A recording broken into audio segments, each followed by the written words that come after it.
बहुत ज्यादा हंसने वाली बहू। माँ, मेरी कुछ ही दिनों में शादी हो जाएगी। मुझे तो बहुत दुख हो रहा है। समझ ही नहीं आ रहा है कि मैं आप लोगों से दूर कैसे रहूंगी। नेहा को इस तरह दुख की बात पर भी हंसते हुए देखकर उसकी माँ सविता कहती है, मुझे तो समझ ही नहीं आ रहा कि तू हंस रही है या रो रही है। अरे, जिसकी शादी होती है वो इस तरह अपने माँ बाप से दूर होने का गम जाहिर थोड़ी करता है। तू तो ऐसे हंस रही है जैसे कोई लॉटरी लगी हो। क्या भाग्यवान तुम भी। अरे बेटी अपनी खुशी जाहिर कर रही है तो तुम उसे टोक क्यों रही हो? अरे, मैं इसे इसकी खुशी जाहिर करने से रोक नहीं रही हूँ, बल्कि मैं खुद कंफ्यूज हो रही हूँ कि ये रो रही है या हंस रही है। अगर यही हाल रहा तो भगवान जाने ये अपने ससुराल में कैसे रहेगी। वहाँ तो लोग इसे पागल ही समझेंगे। क्या माँ, तुम मेरे दुखों को समझती नहीं हो और मेरे हंसने से तुम्हें तो हमेशा ही प्रॉब्लम रहती है। तुम देखना, मैं ना जहाँ भी जाऊंगी वहां मेरी हंसी के सभी लोग दीवाने हो जाएंगे। देख बेटा, हंसना अच्छी बात है, लेकिन हर समय और हर जगह हंसना सही नहीं होता। अब इसमें मेरी क्या गलती है? मुझे हर बात पर हंसी आ जाती है। आखिर हूं तो मैं भी इंसान ही ना। अब मैं क्या करूं अगर मैं बाकी लोगों से थोड़ी अलग हूं तो। इस तरह नेहा हंसते हुए वहां से अपने कमरे में चली जाती है और सविता अपना सर पीटने लगती है, क्योंकि नेहा हर वक्त हंसने वाली लड़की थी और उसकी इस हंसी के कारण अक्सर उसके काम बिगड़ जाया करते थे। बस इसी बात की चिंता सविता को रहती, क्योंकि कुछ ही समय में उसकी शादी रोहन से जो होने वाली थी। ऐसे ही समय गुजरता है और अब नेहा के घर में शादी की हलचल मची हुई थी। हर तरफ मेहमानों की भीड़ थी, लेकिन उन सब आवाजों के बीच नेहा की हा हा हा हा ही सबसे तेज सुनाई दे रही थी। खैर, अब विदाई का वक्त आता है और नेहा की माँ सविता रोते रोते बेहाल हो रही थी। लेकिन हमारी नेहा जो ये सब देख रोने की जगह और जोर जोर से हंस रही थी। वो हंसते हुए अपनी माँ से कहती है, माँ, आप रोते हुए कितनी फनी लग रही हो। आपकी नाक लाल हो गई है, एकदम टमाटर जैसी। पापा, आप टेंशन मत लो, मैं वहां जाकर सबको खूब हंसाऊंगी। अरे ओ पागल लड़की, विदाई हो रही है तेरी, कम से कम थोड़ा तो दुख बना ले। ससुराल वाले देखेंगे तो कहेंगे कि इसे हमारे घर आने की कितनी जल्दी थी कि खुशी के मारे पागल हुई जा रही है। खैर, नेहा अपनी हंसी के साथ ससुराल पहुंच जाती है। रोहन का परिवार काफी अनुशासित था। उसकी सास कांता बात बात पर नाक से कोड़ने वाली महिला थी। जैसे ही नेहा ने ससुराल की दहलीज पर कदम रखा, वैसे ही उसे सामने खड़ी अपनी सास की भारी भरकम साड़ी और उनके बड़े से जूड़े को देखकर हंसी आ गई और वो अपना मुंह दबाकर हंसने लगी। पर उससे उसकी हंसी कंट्रोल नहीं हुई और मौजी, नमस्ते। आपका ये जूड़ा कितना बड़ा है कि इस पर तो चिड़िया अपना घोंसला बना ले।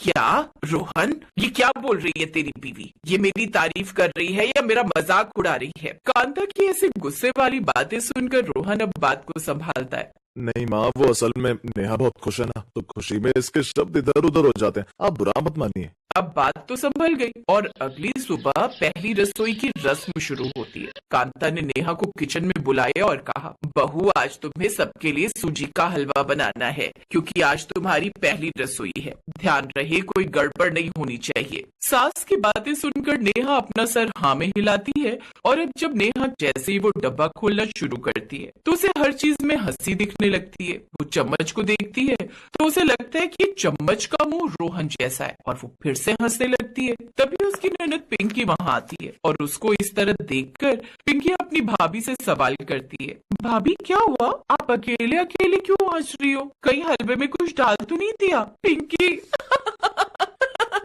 पिंकी, तूने जो ये नीली फ्रॉक पहनी है ना, इसमें तो बिल्कुल वो कार्टून वाला छोटा भीम की चुटकी लग रही है। भाभी, मजाक मत उड़ाओ, चुपचाप हलवा बनाओ वरना माँ जी को गुस्सा आ जाएगा। इतना बोलकर पिंकी वहां से चली जाती है। तो वहीं नेहा हंसी के मारे बेहाल थी और इसी चक्कर में उसने सूजी भुनने के बजाय उसमें पहले ही पानी डाल दिया। जब हलवा मेज पर आया और ससुर जी ने पहला निवाला खाया तो उनका चेहरा देखने ओ भाई, ये हलवा है या समंदर का कीचड़? नेहा अब अपने ससुर जी का चेहरा देखकर हंसते हुए लोटपोट होने लगती है और पापा जी आपकी आंखें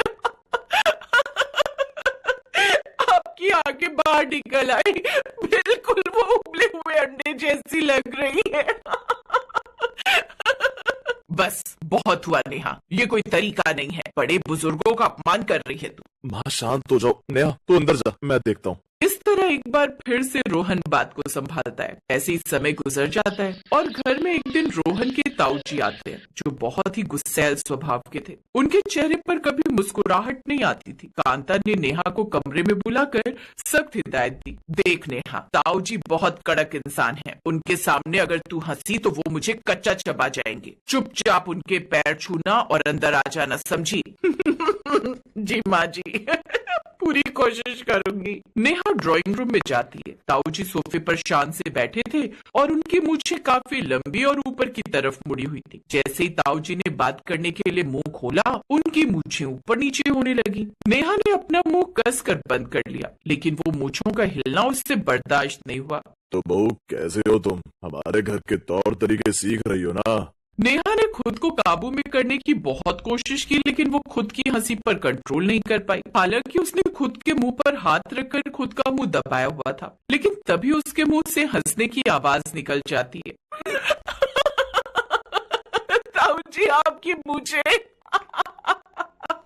जब आप बोलते हो तो ऐसा लगता है जैसे दो काली बिल्ली आपस में लड़ रही हो। Sorry sorry. क्या बिल्लियाँ? कांता एक ऐसी बदतमीज बहू लाई हो, मेरा अपमान, मैं इस घर में पानी भी नहीं पीऊंगा। ताऊ जी गुस्से से पैर पटकते हुए बाहर निकल जाते हैं, तो वही कांता को इतना गुस्सा आया कि उन्होंने नेहा को सजा सुना दी। बस बहुत हो गया तेरा, तूने बहुत हंस लिया और हमारे घर के लोगों का मजाक बना लिया। अब तेरी सजा यही है कि आज पूरा दिन तू मौन व्रत रखेगी। इस तरह कांता ने नेहा को मौन व्रत की सजा तो देती थी, लेकिन नेहा का मौन व्रत तो और भी खतरनाक साबित हुआ। ऐसे ही समय गुजरता है और एक शाम घर में सत्यनारायण की कथा हो रही थी। पंडित जी बड़े गंभीर होकर कथा सुना रहे थे। तभी अचानक पंडित जी की धोती एक कोने में फंस गई और वो धीरे धीरे खिसकने लगी। नेहा ने ये देख लिया। उसने मुंह पर हाथ रखा, आंखें बड़ी बड़ी की और पंडित जी आपकी धोती अब कथा नहीं व्यथा होने वाली है। उसकी बात सुनकर हर तरफ शांति फैल गई और पंडित जी का चेहरा शर्म से लाल हो गया कि तभी पंडित जी ने झटपट अपनी धोती संभाली और वहां से भाग खड़े हुए। तो वहीं उन्हें समझ आ गया कि नेहा को बदलना नामुमकिन है, लेकिन फिर कुछ ऐसा हुआ कि सबकी सोच बदल गई। ऐसे ही एक दिन कांता बहुत उदास बैठी थी, क्योंकि उनका कोई पुराना कीमती फूलदान टूट गया था। पूरा घर चुपचाप डरा हुआ बैठा था। तभी नेहा वहां आई और उसने कांता का उदास चेहरा देखा। माँ जी, आप ऐसे मुंह लटकाए बैठी हो जैसे किसी ने आपकी पेंशन रोक ली हो। वो फूलदान तो वैसे भी बदसूरत था, अब हम नया लाएंगे जो आपके जैसा चमकता हुआ होगा। नेहा की अजीबोगरीब बात सुनकर कांता के चेहरे पर भी हल्की सी मुस्कान आ गई। उन्हें लगा कि जहां सब लोग डर के मारे चुप हैं, वहां सिर्फ यही एक लड़की है जो माहौल को हल्का कर सकती है। धीरे धीरे ससुराल वालों ने उसकी हंसी को